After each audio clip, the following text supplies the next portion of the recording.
काय मंडळी, तुम्हाला सुद्धा कोकणात फिरायला खूप आवडतं का? तुम्हाला सुद्धा कोकणातल्या मस्त बीचवर बसून सनसेट एन्जॉय करायला आवडतं का? चला तर मग कोकणातला हा सुंदर असा बीच बघायला आज आपण जाऊया. मी तुम्हाला हा बीच पूर्ण दाखवणार आहे. सो तुम्ही जर नवीन असाल तर माझ्या चॅनलला सबस्क्राईब करायला विसरू नका. तर रत्नागिरीवरून पावसमधून निघाल्यावर आम्ही 1 ते 1.5 तासात या बीचवर पोहोचलो. तर आज आपण इथे कशेडी बीचला जाणार आहोत. तर जाताना तुम्हाला असे भरपूर सुंदर सुंदर स्पॉट्स दिसतील. तर तुम्हाला फोटो काढायचे असेल तर नक्की थांबा. तर मंडळी, बघता बघता आपण कशेडी बीचवर पोहोचलो सुद्धा. बघा हा टॉप व्ह्यू किती सुंदर आहे ना. हा निळाशार समुद्र, ही थंड हवा, हा टॉप व्ह्यू किती सुखद अनुभव देतो ना मनाला.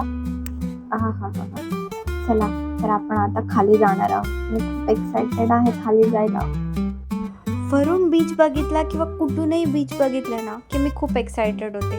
सो चला आता त्या एक्साइटमेंटमध्येच माझा हा कॅमेरा जरासा हलतोय. मी लक्ष नाही दिलं ट्रायपॉडला नीट फिट झालाय की नाही, त्यामुळे थोडेसे असे सीन्स आहेत त्याच्यात. पण तरी तुम्हाला बघू शकता पूर्ण, असं काही एवढा प्रॉब्लेम नाही आहे व्हिडिओमध्ये. सो चला आपण जाऊया खाली आणि मस्तपैकी एन्जॉय करूया, बीच बघूया.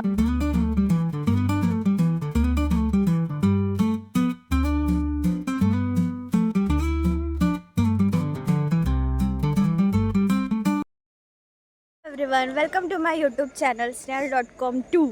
आणि आज आम्ही आता जात आहोत कशेडी बीचला, कशेली बीचला. सो आम्ही आता इथे पोचलो आहोत. तुम्ही व्ह्यू बघू शकता माझ्या मागे किती छान आहे. आपल्याला त्या स्पॉटला जायचं आहे. हा व्ह्यू बघा.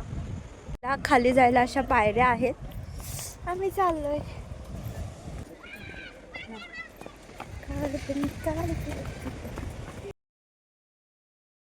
आता हा सूर्यास्ताचा नजाराच बघा, किती अविश्वसनीय आहे ना. कशेडी बीचवरचा सूर्यास्त बघण्यासाठी लोक दूर दूरहून येतात आणि त्यात काही चुकीचं नाहीये. बघा बरं, किती सुंदर आणि रमणीय किनारा आहे. निळाशार समुद्र आणि ही शांतता शहराच्या धावपळीतून थोडासा वेळ काढण्यासाठी एक परफेक्ट जागा आहे.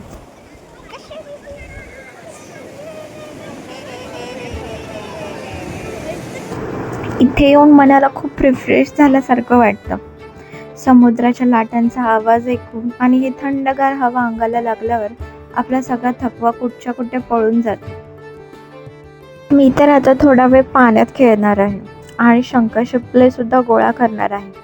प्रत्येक बीचची एक वेगळीच आठवण मी माझ्यासोबत नेहमी घेऊन जाते. जीवनात असे काही क्षण येतात जेव्हा आपल्याला फक्त शांतपणे मज्जा मस्ती करत निसर्गाचं सौंदर्य अनुभवावंसं वाटतं. तर कशेडी बीच नक्कीच त्यापैकी एक ठिकाण आहे. इथे येऊन तुम्हाला एक वेगळीच ऊर्जा आणि सकारात्मकता मिळते. आता सूर्यास्त व्हायला लागला आहे. सनसेटचा हा नजारा, हा अनुभव डोळ्यात साठवून ठेवावा असा आहे. तुम्हाला सुद्धा समुद्र किनाऱ्यावर फिरायला आणि निसर्गाच्या सानिध्यात वेळ घालवायला आवडतं का? तर तुमचा आवडता बीच कोणता हे मला कमेंटमध्ये नक्की सांगा. आणि मित्रांनो, आजचा हा सुंदर प्रवास तुम्हाला कसा वाटला? आवडला असेल तर तुमच्या मित्रांबरोबर शेअर करा. चॅनलला सबस्क्राईब करायला विसरू नका. तोपर्यंत स्वतःची काळजी घ्या आणि लवकरच भेटू नेक्स्ट ब्लॉगमध्ये. Bye bye.